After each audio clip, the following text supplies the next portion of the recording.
Hello everyone, welcome to KB academy study point. जैसे कि आप सभी जानते हैं एचटेट 2020 जो कि नवंबर में होने वाला है, उसके रिगार्डिंग हमने अपने चैनल पर सीडीपी की क्लास शुरू की है और आज हमारी सेकंड क्लास है। और इस क्लास में हम आज करने वाले हैं जीन पियाजे की थ्योरी से कुछ कंसेप्ट जो कि उन्होंने कोग्निटिव डेवलपमेंट के लिए दिए हैं, जहाँ से अक्सर जो है क्वेश्चन पूछे जाते हैं।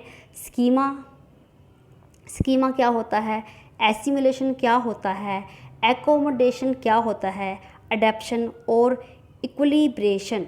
यहाँ से क्वेश्चन जो है अक्सर हमारे एचटेट एग्ज़ाम में पूछे जाते हैं। जो एचटेट की सीडीपी है वो कुछ डिफरेंट आती है सीटेट से, क्योंकि इसमें ज़्यादा जो है एग्जामिनर क्वेश्चन को डीपली पूछता है। इसीलिए आज हम जो प्रीवियस क्वेश्चन आए हुए हैं उनको भी डिस्कस करेंगे और साथ में हर एक कंसेप्ट को डीपली एनालिसिस करके डिस्कस करेंगे, ताकि आपका अगेन एग्ज़ाम में कभी कोई डाउट ना रहे।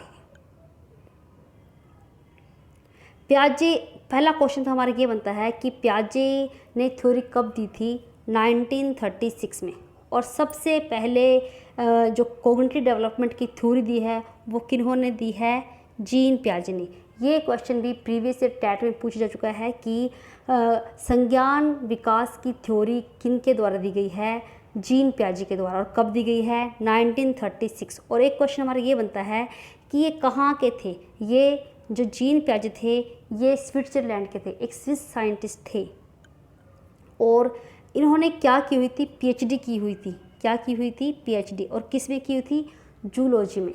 कि जूलॉजी में इन्होंने क्या की हुई थी? पीएचडी की हुई थी। और कितने वर्ष की आयु में ये पीएचडी कर चुके थे?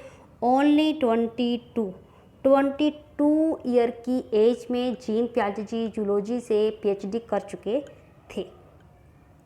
और सबसे पहले कोग्निटिव डेवलपमेंट का सिद्धांत किन्होंने दिया? ये भी दिया जीन पियाजे ने। और कब दिया? 1936 में दिया।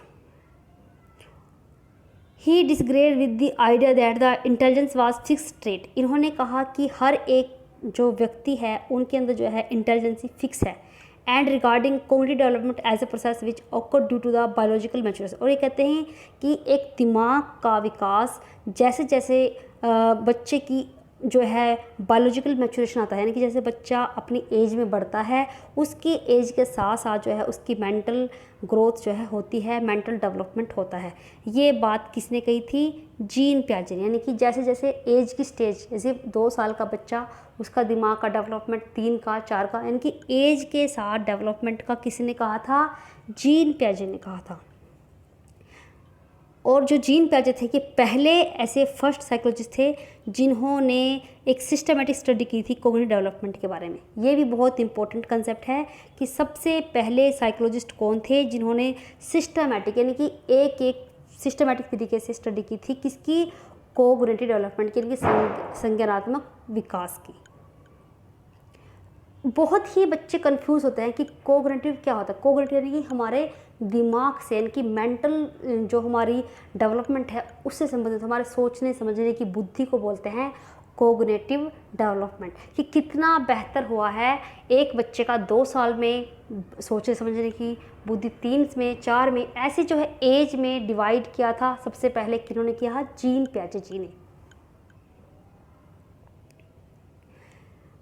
ये हिंदी के स्टूडेंट के लिए, जो हिंदी मीडियम से है, कि डॉक्टर जीन पियाजे क्या थे? एक स्विस साइकोलॉजिस्ट थे और ये एक जूलॉजी के जो विद्वान थे। और इन्होंने सबसे पहले किनके साथ मिलकर काम किया था?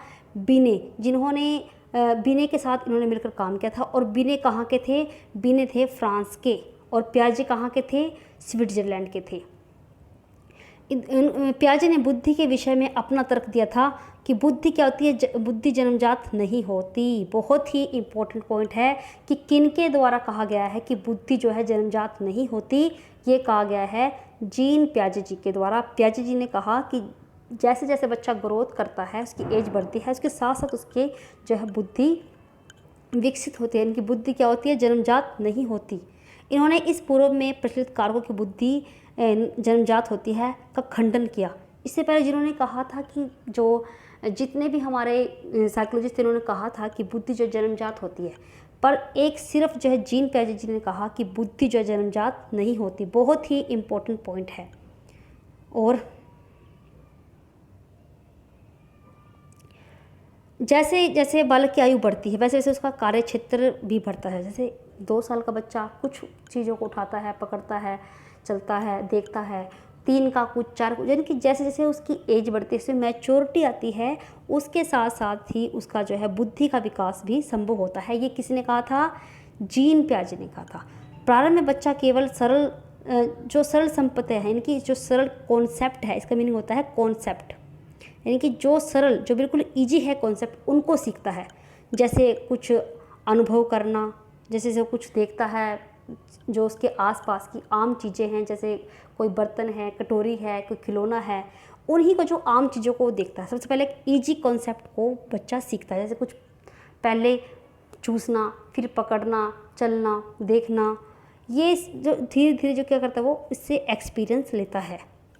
जैसे जैसे उसकी आयु बढ़ती है वैसे वैसे वह कुछ और मुश्किल जो है कॉन्सेप्ट को सीखता है। जैसे आप सबसे पहले इजी यानी कि बेसिक सीखते हो, चाहे आप कंप्यूटर का सीखो, चाहे किसी भी मैकेनिकल ट्रेड का सीखो, पहले बेसिक से फिर धीरे धीरे हाई लेवल जाता है। इसी तरह बच्चे की स्टेज होती है, जब पहला बच्चा 6 महीने का है, वो क्या करता है? वो सिर्फ थोड़ी सी मुँह से आवाज़ ही निकालता है। उसके बाद जो 9 साल का होता है, 9 महीने का होता है, वो क्या कोई 1-2 चीज़ें हाथ में जो होल्ड कर लेते हैं, यानी कि एक बच्चे की स्टेज होती है। जैसे उसकी बच्चे की एज स्टेज बढ़ती रहती है, उसके साथ साथ उसके एक्सपीरियंस बढ़ते रहते हैं। यानी कि जीन पियाजे जी का कहने का मीनिंग ये है कि मैच्योरिटी पहले आती है, लर्निंग बाद में आती है। बहुत ही इम्पोर्टेंट कंसेप्ट है जीन पियाजे जी का कि मैच्योरिटी पहले आती है और लर्निंग बाद में आती है। ये कुछ पॉइंट है जो जीन पियाजे जी द्वारा कहे गए हैं, जो प्रीवियस सी टेट और टेट एग्ज़ाम हो किसी भी स्टेट का, उनमें पूछे जा चुके हैं। जैसे इन्होंने कहा था, जीन पियाजे जी ने, कि जो बच्चे हैं वो क्या है? Little scientist. इन्होंने लिटिल साइंटिस्ट क्यों कहा था? क्योंकि बच्चों के अंदर एक ऐसी शक्ति होती है कि वो कुछ ना कुछ डिस्कवरी करते रहते हैं। जब छोटा बच्चा होता है, कोई भी खिलौना तो तोड़ता है, जितना बच्चा किसी खिलौने को तोड़ता है, देखता है, यानी कि वो उसके अंदर कुछ इच्छा है जानने की, तभी वो ऐसा करता है। और इन्होंने क्या कहा? Radical constructive. इन्होंने कहा बच्चों को एक एक रेडिकल है कि लगातार लगे रहते हैं कुछ ना कुछ कंस्ट्रक्ट करने में, कुछ ना कुछ बनाने में। ये भी जो पूछा जा चुका है आपके प्रीवियस ईयर एग्जाम में कि बच्चों को किन्होंने कहा था रेडिकल कंस्ट्रक्टिव? ये कहा था जीन पियाजे जी द्वारा कहा गया है। और लिटिल साइंटिस्ट यानी कि नन्हे वैज्ञानिक, इन्होंने कहा कि बच्चा चाहे कोई भी हो, उसमें हर एक के अंदर अपनी लेवल की बुद्धि होती है और उस बुद्धि के अकॉर्डिंग ही कुछ ना कुछ नया खोजने की, जानने की कोशिश करता रहता है। जैसे आप कभी भी बच्चे को देखो, वो कभी आराम से नहीं बैठता, आमतौर पर कभी कुछ छेड़ता है, कभी कुछ, यानी कि उसके अंदर कुछ जिज्ञासा होती है, कुछ क्यूरियोसिटी होती है कुछ जानने की, तभी वो ऐसा करता है। और बहुत ही एक इम्पॉर्टेंट क्वेश्चन बनता है, फादर ऑफ चाइल्ड साइकोलॉजिस्ट। जैसे कि मैंने बताया आपको, सबसे पहले सिस्टमैटिक तरीके से कॉग्निटिव डेवलपमेंट, इनकी जो संज्ञानात्मक विकास है उसकी सबसे पहले किन्होंने किया था? वो जीन पियाजे जी। यानी कि जीन पियाजे जी को क्या कहा गया है? फादर ऑफ चाइल्ड साइकोलॉजी, यानी कि फादर ऑफ चाइल्ड साइकोलॉजी की संज्ञा किसे दी गई है? ये दी गई है जीन पियाजे जी को। क्यों दी गई? क्योंकि सबसे पहले इन्होंने ही इस सिद्धांत को का प्रतिपादन किया था। और इन्होंने क्या कहा था? एक बहुत ही इंपॉर्टेंट पॉइंट है कि डिसकंटिन्यू डेवलपमेंट। जैसे कि हमने अपनी पिछली वीडियो में पढ़ा था कि डेवलपमेंट क्या होता है? कॉन्टीन्यूस होता है, यानी कि जब बच्चा माँ के गर्भ में होता है, उससे लेकर जब तक कि वो धरती पर रहता है, जब तक वो जीवित रहता है, तब तक जो उसका डेवलपमेंट चलता है, यानी कि विकास चलता है। ये हमने प्रीवियस अपनी वीडियो में किया था, फर्स्ट वीडियो में। पर जो जीन पियाजे जी है, पहले एक ऐसे व्यक्ति थे जिन्होंने ये कहा था कि जो डेवलपमेंट है वो डिसकंटिन्यूस है, यानी कि लगातार नहीं होता। यानी कि कैसे होता है? स्टेजेस में। जैसे कि डेवलपमेंट कभी ऐसे सीधा नहीं होता, जैसे 2 साल का, 3 साल का, कुछ ऐसे नहीं होता। इन्होंने ये कहा था कि ये जो डेवलपमेंट है वो कैसे होगा? स्टेज में से 2 साल के बच्चे का, फिर 3 का, फिर 4 का, फिर 5 का, फिर 6 का, यानी कि स्टेजेस में डेवलपमेंट होगा। ये किसने कहा था? जीन पियाजे जी ने। ये भी जो है प्रीवियस ईयर एग्जाम में क्वेश्चन पूछे जा चुके हैं कि डिसकंटिन्यू डेवलपमेंट की बात की ही थी जीन पियाजे ने। फादर ऑफ चाइल्ड साइकोलॉजी कौन थे? जीन पियाजे जी। लिटिल साइंटिस्ट किन्होंने कहा था? कि लिटिल साइंटिस्ट है डिस्कवरी जो हमेशा करता पसंद करते हैं और रेडिकल कंस्ट्रक्ट कहा था, यानी कि सीखने के लिए हमेशा तत्पर रहते हैं, ये कहा था जीन पियाजे जी ने। और बहुत ही इंपॉर्टेंट 4 फैक्टर के बारे में जीन पियाजे जी ने कहा था, मैचुरेशन, एक्सपीरियंस, सोशल इंटरेक्शन और इक्विलिब्रेशन। जीन पियाजे ने सबसे ज़्यादा जो इम्पोर्टेंस दी है वो दी है इन्होंने कि बच्चा मैच्योरिटी और एक्सपीरियंस के द्वारा कुछ सीखता है। इनकी हर एक इन्वायरमेंट के अंदर जो कोई भी बच्चा आता है वो क्या करता है, आपस में इन्वायरमेंट के साथ इंटरेक्शन चलता रहता है हर एक जीव का। जो जीन पियाजे जी हैं वो उनके खुद के घर में 3 बच्चे थे और उन्होंने अपने सबसे पहले 3 बच्चों के ऊपर ये एक्सपेरिमेंट किया कि जो अलग अलग आयु के उनके तीनों बच्चे थे, उन्होंने देखा कि सबका एक समान आयु में ही मेंटल डेवलपमेंट हुआ है। तो उन्होंने सबसे पहले इस बात के ऊपर आगे अध्ययन किया और उन्होंने इस बात को स्पष्ट कर दिया कि जो जितने भी बालक हैं सभी बालक एक तरह से समान आयु वर्ग में भिन्न भिन्न योग्यता प्राप्त करते हैं, यानी कि जो समान आयु तो समान है पर उनकी जो कॉग्निटिव डेवलपमेंट की क्षमता है वो डिफरेंट है।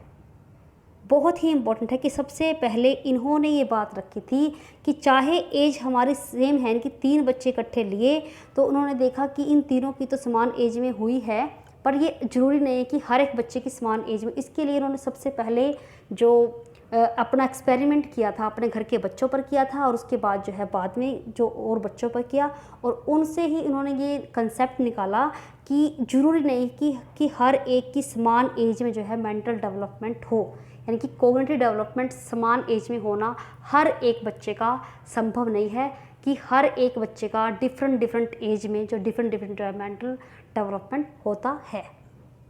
और इसी की वजह से उन्होंने जो है कुछ हमें फैक्टर बताए हैं और ये है maturation, experience, social interaction, equilibration.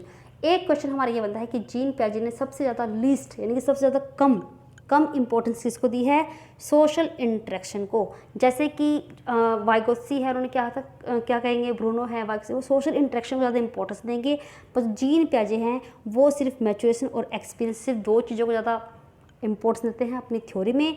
और एक क्वेश्चन हमारा ये भी प्रीवियस ईयर एग्जाम में आया था, टैट एग्जाम में, कि मोरल डेवलपमेंट की थ्योरी किन के द्वारा दी गई है। मोरल डेवलपमेंट की थ्योरी कोहलबर्ग के द्वारा दी गई है, पर जीन पियाजे जी द्वारा भी इसके बारे में कुछ समय काम किया गया था उनसे पहले, यानी कि जीन पियाजे जी का भी नाम जो है मोरल डेवलपमेंट थ्योरी में आता है। ये क्वेश्चन भी प्रीवियस ईयर एग्जाम में पूछा जा चुका है।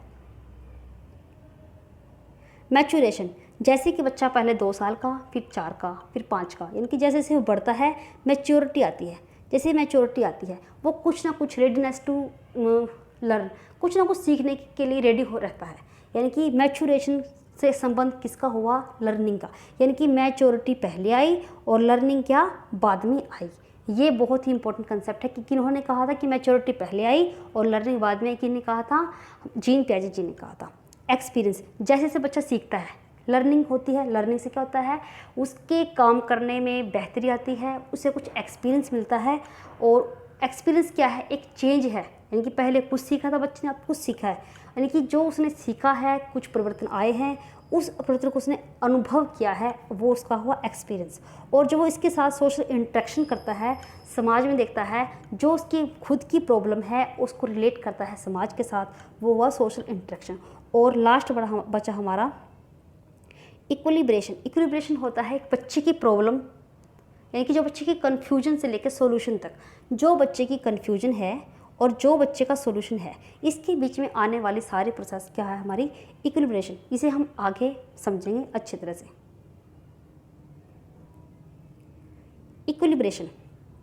इक्विलिब्रेशन क्या होता है, इक्विलिब्रेशन होता है, एक होता है हमारा स्कीमा और एक होता है हमारा एसिमुलेशन और एकोमोडेशन। इनके द्वारा लास्ट में क्या होता है, इक्विलिब्रेशन। सबसे पहले हम समझेंगे कि स्कीमा क्या होता है। स्कीमा, जैसे आपने इंडिया का मैप देखा, आपने इंडिया के मैप, पूरा इंडिया का मैप देखा, आपके अंदर एक समझ आई, नॉलेज आई कि ये इंडिया का मैप है। मान लीजिए आपने कोई अपने घर में कोई पोस्टर देखा, कुछ भी देखा, आपने मान लो सर्कल देखा, तो आपके मन में क्या बात आई कि ये सर्कल है, क्योंकि आप, ये एक यूनिवर्सल नॉलेज है जो आपके माइंड में पूरी फिट है। ये आपकी क्या है, स्कीमा। जैसे मान लीजिए आपको अपने घर के सामानों की नॉलेज आपके दिमाग में एक साइड है, घर के मोबाइल की, घर के रिमोट की, बुक्स की, अपने सिलेबस की, अपनी पढ़ाई की, अपने आसपास के लोगों की, सारी छोटी छोटी इन्फॉर्मेशन आपके माइंड में है। जो ये छोटी छोटी इन्फॉर्मेशन है, ये क्या है? ये हैं स्कीम। ये क्या है? स्कीम। ये छोटी छोटी इन्फॉर्मेशन, ये क्या है? स्कीम। और इन स्कीम से बनकर क्या बना? स्कीमा। बहुत ही इंपॉर्टेंट है। स्कीम क्या है? एक सिंगल यूनिट। स्कीम क्या है? एक सिंगल यूनिट। और स्कीमा क्या है? ओवरऑल। ओवरऑल जो आपके पास इंफॉर्मेशन है हर चीज़ के बारे में, जो आपके माइंड में कोई छाप है, यूनिवर्सल जो भी नॉलेज है, वो आपका हुआ स्कीमा। और स्कीम क्या हुआ? एक छोटा सा पार्ट। इसे दोबारा समझिएगा आप। जैसे आपने मान लीजिए पूरा आपका एचटेट का सिलेबस है, पूरा आपका एचटेट है। एचटेट आपको पता है कि 2020 आया है, तो एचटेट 2020 क्या है? ये आपका स्कीमा, यानी कि आपको पता है कि एचटेट है मेरी कितनी यूनिट है, हिंदी है, इंग्लिश है, मेरा खुद का सब्जेक्ट है। ये यानी कि जितने भी एचटेट के अंदर आते हैं टॉपिक, जितने भी एचटेट के अंदर टॉपिक आते हैं वो क्या आपके हैं? स्कीम। क्या है? स्कीम। स्कीम क्या होती हैं? छोटी छोटी सिंगल यूनिट। और छोटी छोटी सिंगल यूनिट से क्या बनती है? स्कीमा बनता है। क्या बनता है? स्कीमा बनता है।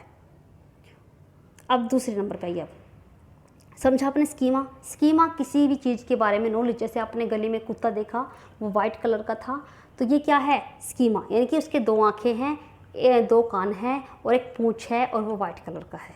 ये क्या हुआ? स्कीमा। अब आपने कोई काऊ देखी, काऊ को भी आपने देखा कि इसका स्कीमा बन गया कि ये काऊ है।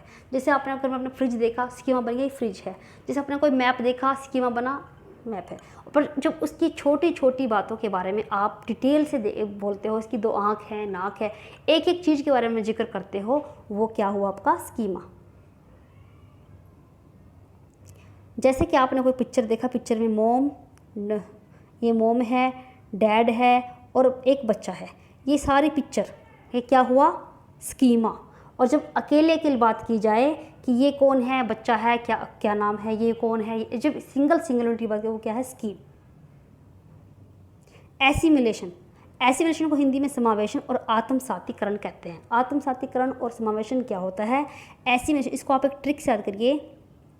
ऐसी यानी कि ए से हम याद करेंगे add plus copy, add plus copy. जैसे कि आपने बुक से कोई चीज़ पढ़ी, आपने जैसे पढ़ी ऐसे अपने दिमाग में बिठा ली, या फिर आपने एज इट पढ़ी हो ऐसे इसको अपने नोटबुक में उतार लिया, यानी कि कॉपी करी, वो क्या हुआ? एसिमिलेशन।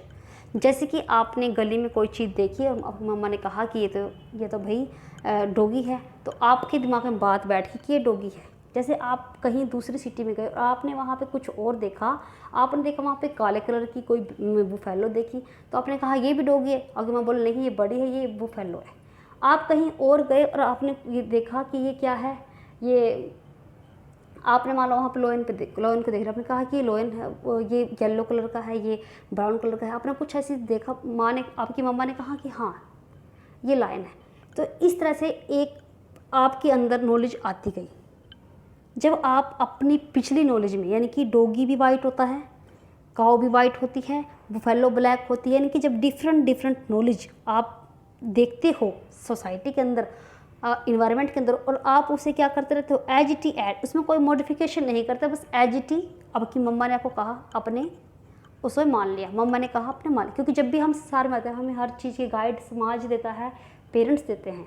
जैसे हम आए, हमें हर कुछ चीज़ की नॉलेज नहीं थी, हमें धीरे धीरे नॉलेज कहाँ सीखी? अपने पेरेंट्स से। जैसे आपके पेरेंट्स आपको बताते हैं, आप उस नॉलेज को अपने माइंड में ऐड कर देते हो, इसे क्या कहते हैं? एसिमिलेशन।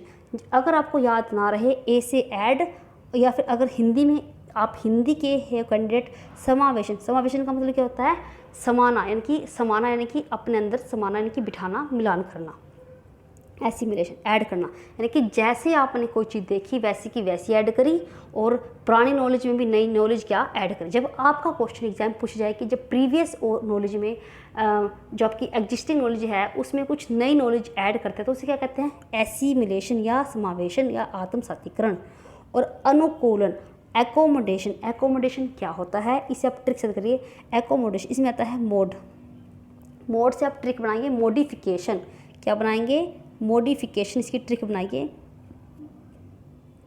मॉडिफिकेशन, इसकी ट्रिक बनाइए आप मॉडिफिकेशन। मॉडिफिकेशन इसकी ट्रिक है मॉडिफिकेशन की, जब आप किसी को मॉडिफाई करते हो, मान लो आपने पूरा बुक से लेसन पढ़ा, लेसन पढ़ने के बाद इनका आप तो बड़ी डिफ़िकल्ट है, इतनी बड़ी है, मैं इसको कुछ अपनी तरह से अपने एक प्राइवेट नोट्स बनाता हूँ जिसमें से मैं एग्ज़ाम के टाइम में जल्दी अच्छा बेहतर कर पाऊँ, क्योंकि एग्ज़ाम टाइम में हम इतना नहीं पढ़ पाते, तो हम क्या एक ब्रीफ नोट्स तैयार करते हैं। जो हम ब्रीफ नोट्स तैयार करते हैं उसमें क्या किया हमने, कुछ अपनी तरफ से भी उसमें लिखा है जो हमें लगा कि हाँ इसका ये एग्जाम्पल इस बुक से ज़्यादा बेहतर हो सकता है, तो वो क्या हुआ, एकोमोडेशन, यानी कि हमने अपनी जो बुक की नॉलेज थी उसमें कुछ अपनी माइंड की नॉलेज या फिर कुछ गूगल से लेकर कुछ हमने इसमें नया ऐड कर लिया एग्जाम्पल में, जो कि हमें ज़्यादा बेहतर रहेगा हमारे लिए एग्ज़ाम टाइम में। ये क्या हो हमारा एकोमोडेशन। सिंपल शब्दों में कहा जाए कि एकोमोडेशन क्या है, जब हम अपनी पिछली नॉलेज में कुछ नया बेहतर करते हैं, चेंज लाते हैं, परिवर्तन लाते हैं, वो होता है एकोमोडेशन। अडेप्शन, अडेप्शन क्या होता है, जब आपने आपकी पहली नॉलेज थी एसिमिलेशन किया, जैसे कुत्ता देखा था, जानवर देखा, जो भी देखा पिछली नॉलेज में नई नॉलेज ऐड की, उसमें फिर कुछ आपने क्या करा, उसमें कुछ मॉडिफिकेशन किया, यानी कि जो अडेप्शन है, यानी कि समायोजन है, अडेप्शन जो है वो इक्वल होता है एसिमिलेशन प्लस एकोमोडेशन, यानी कि जब आपने नई नॉलेज को ऐड भी कर लिया, उसको मॉडिफाई भी कर लिया, वो क्या हुआ आपका एडेप्शन, यानी कि समायोजन। बहुत ही इम्पोर्टेंट है ये 5 के 5, और आप इन्हें अच्छे से करिए। एडेप्शन क्या होता है, यानी कि एसिमिलेशन, यानी कि प्रीवियस नॉलेज भी ऐड कर ली, जितने जितने आप देखते गए, ऐड करते गए, और उसमें आपने कुछ अपने तरीके से सुधार भी कर लिया, वो दोनों क्या हुआ हमारे एडेप्शन, यानी कि समायोजन। अब आता है इक्विलिब्रेशन। इक्विलिब्रेशन के अंदर हमारी जो है, इक्विलिब्रेशन के अंदर हमारे आता है ऑर्गेनाइजिंग, यानी कि हम चीज़ों को क्या करते हैं, इकट्ठा करते हैं इक्वल करने के लिए, और ये किसके साथ होता है, एक तो एसिमिलेशन और एकोमोडेशन, और इन दोनों का प्लस क्या होता है, अडेप्शन। और इनका सबसे पहला हमारा जो स्टेप है वो कि स्कीमा। स्कीमा क्या है, हमारी पूरी एक नॉलेज, अगर हम कहें तो किसी चीज़ के बारे में पूरी इन्फॉर्मेशन क्या है, स्कीमा। जैसे आपका सीटेट का एग्जाम है, सीटेट क्या है, पूरा आपका स्कीम, अभी सीटेट का एग्जाम देना है, उसके जितने भी अलग अलग टॉपिक है वो क्या है, स्कीम। स्कीम एक सिंगल यूनिट, और स्कीमा एक होल नॉलेज, एक यूनिवर्सल नॉलेज किसी भी चीज़ के बारे में।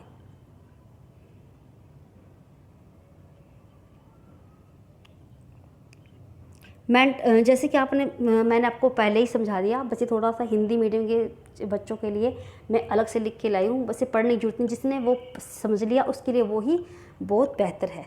जो मेंटल ऑपरेशन है, बालक के द्वारा कोई प्रॉब्लम है, उसके समाधान के लिए चिंतन को मानसिक संग्रह कहते हैं। कुछ ना कुछ सोचेगा कि ये प्रॉब्लम है, इसका सोल्यूशन कैसे निकल सकता है, क्या टॉय खोलता है, कई बार कुछ भी बच्चा खोल के देखने की कोशिश करता है, वो क्या है, इसकी प्रॉब्लम है। इनकी प्रॉब्लम से कन्फ्यूजन पर जाने के लिए जो डिफरेंट पॉइंट हमने पिछले एनालिसिस करे हैं उनका ही पार्ट है।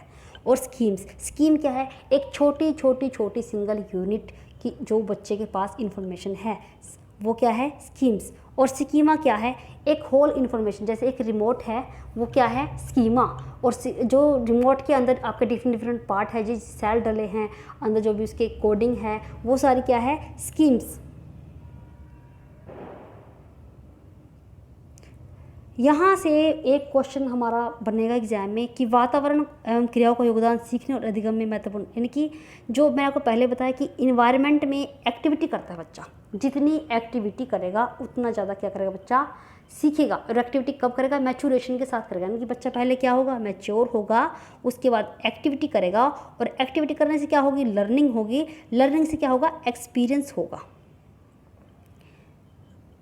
पियाजे यह भी कहते हैं कि सीखना कोई यांत्रिक मैकेनिकल नहीं है, बल्कि एक बौद्धिक प्रक्रिया है। बच्चा कहाँ से सीखता है, दिमाग से सीखता है। तो ये कौन सी है, अगर आपको एग्जाम में आता है कि सीखना कौन सी प्रक्रिया है, ये एक बौद्धिक प्रक्रिया है। सीखना क्या है, एक संप्रदाय का निर्माण करता है, यानी कि कॉन्सेप्ट का। लर्निंग से क्या बनते हैं, कॉन्सेप्ट बनता है। जैसे आप कोई चीज़ को सीखते हो तो आपका क्या कॉन्सेप्ट बनते हैं। और निर्माण करने की प्रक्रिया सरल से कठिन की ओर चलते हैं, यानी कि पहले हम आसान चीज़ों को सीखते हैं, उसके बाद मुश्किल चीज़ों को सीखते हैं। पहले जब बालक का अनुभव होता है, उसकी आयु कम होती है, तो वह सरल अवधारणाओं को सीखता है। जैसे उसकी आयु बढ़ती है, यानी कि मैच्योरिटी होती है, जैसे बड़ा हो जाता है, तो जटिल चीज़ों को सीखने के लिए कोशिश करता है और जटिल जो है अपने कॉन्सेप्ट बनाता है। ये जो है मैंने आपको पहले ही पढ़ा दी है, इसको पढ़ने की जरूरत नहीं है। वैसे अगर आपको देखना है तो आप इनको देख सकते हैं। ये कुछ इंपॉर्टेंट है। पियाजे theory difference from other in several way. यहाँ से कुछ क्वेश्चन जो है आपके बन सकते हैं एग्जाम पॉइंट ऑफ व्यू से। It is concern with children. पियाजे किसको कंसर्न किया है? चिल्ड्रन को, ना कि लर्नर को। लर्नर को नहीं किया, ये लर्निंग थ्योरी नहीं, कोग्निटिव डेवलपमेंट की थ्योरी थी, तो इन्होंने किसको कंसर्न किया है? चिल्ड्रन को। इन्होंने चिल्ड्रन के जो डेवलपमेंट में दिमाग में किस तरह से धीरे धीरे विकास होता है जैसे उसकी एज बढ़ती है, इस पर इन्होंने बात की थी। सबसे पहले इन्होंने कहा, इन्होंने किस पर बात की थी? एक सिस्टमेटिकली कोग्निटिव डेवलपमेंट के सिद्धांतवादी इनको माना जाता है पियाजे जी को।